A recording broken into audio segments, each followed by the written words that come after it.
We speak student. Catch-22. A la Shmoop. War sucks.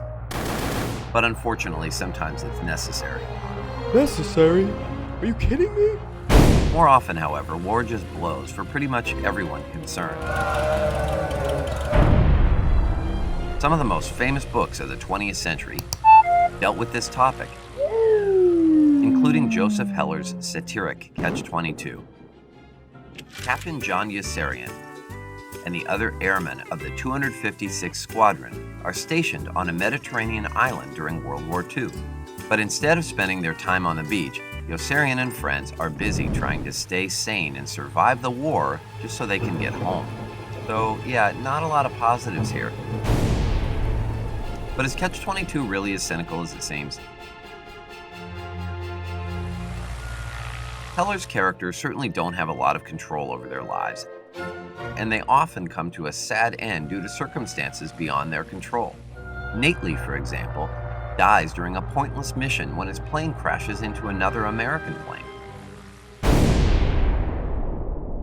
The characters also tend to make choices and do things that negatively affect the people around them.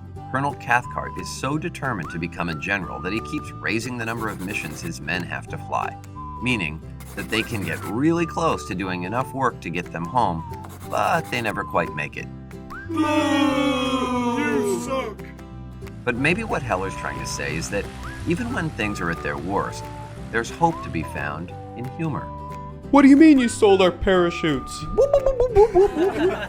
Because there's a lot of absurdity in the 256th Squadron. Milo Minderbender is so anxious to turn a profit that he starts contracting missions for the Germans, going so far as to fight on both sides in the same battle and bomb his own squadron. You gotta laugh at that.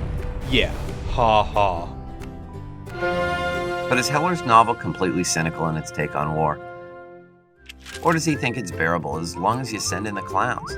In the words of Edwin Starr, war, what is it good for? Absolutely nothing.